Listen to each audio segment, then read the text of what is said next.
Hey, what's going on, everybody? Hope you guys are all having wonderful days, weeks, years, whatnot.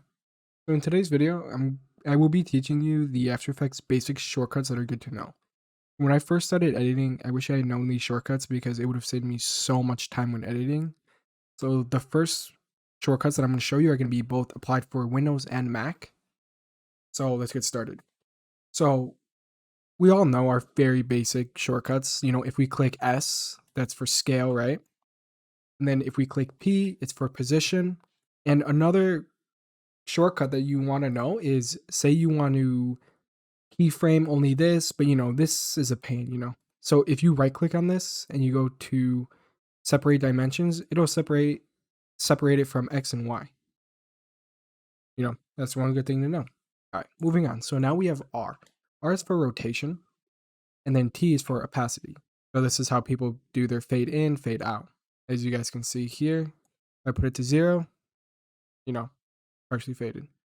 That's because I have it masked. All right, moving on from that. So on here, we see I have roto brush, sharpen, and unmask. So if I go to my timeline and if I ever need to view my effects, I'll click E and it'll show up right here. Click E again to get rid of it. That's how every other shortcut works too. You just really do. Some have opposites, but some, if you just click the button again, it'll get rid of it. So if you want to view all the timestamps that you have on a clip, you click U. So over here on this clip, if I click U, I'm brought up with my mask and the opacity. Now, if I click just U without selecting anything on the timeline, it'll open up everything. It's very useful to find something. All right, now that we're done with that, if we click M, M is to view your mask. So let's create a quick mask real quick, something small. If I click M, boom, we got our mask right here. What I like to do is just click that again, and now we have this. So now I can feather it. Pretty simple stuff. And now the one that helped me the most, that I think is most useful for when you're editing and you're trying to find like clips and whatnot, is by clicking L. Allows you to view your audio levels, but if you double click L at the same time, now you have your waveform. And from here, now you could place markers. In order to place markers, what you can do is you click the asterisk key on your keyboard, or you could just drag this over here. Whichever one you find more useful, both work the same way.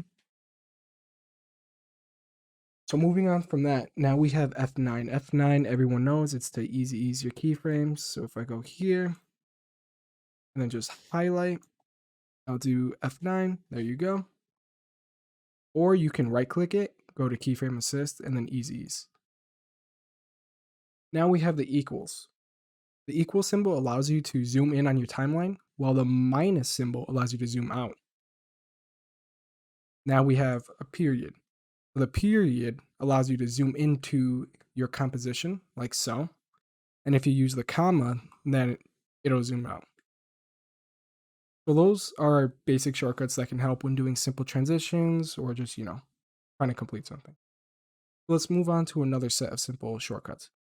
In order to cut a layer, what you can do for Windows is Control Shift D, or if you're Mac, Command Shift D.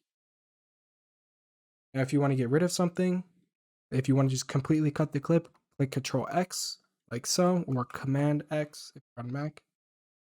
Now, if you want to duplicate it, it's Control C or Command C, and then to duplicate it, to get the duplication, what you can do is just Control V or Command V.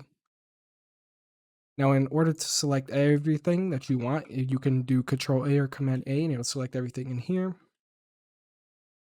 Now, if you want to deselect everything, you either click off, or you could do Control Shift A or Command Shift A.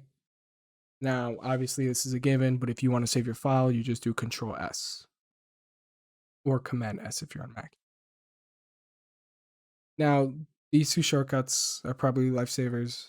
Hopefully, everyone knows this, but if you don't, this is going to become very helpful. So, say I deleted this clip. Oh no, now I just lost that. So what I can do is click Control Z, and it'll undo it. It's Command Z for Mac. It'll show the most recent action. Now, say I was like, oh no, maybe I do want it deleted. Or say I clicked Control Z on mistake, right? And now you just lost like your transition or something. What you can do is click Control Shift Z or Command Shift Z. And what it'll do, it'll redo what you just did. So if I deleted this, something like that, you know what I mean, right? Now, all right. And that's it for the shortcuts. These are the shortcuts that I use every time I'm editing. If you guys want to know more shortcuts, please let me know down below. Leave a comment, leave a like, and consider subscribing. If you guys don't already, go follow my Instagram. It's in the description. It's Thief. Um, Thank you everyone for watching. Hope you guys have a good one. Peace.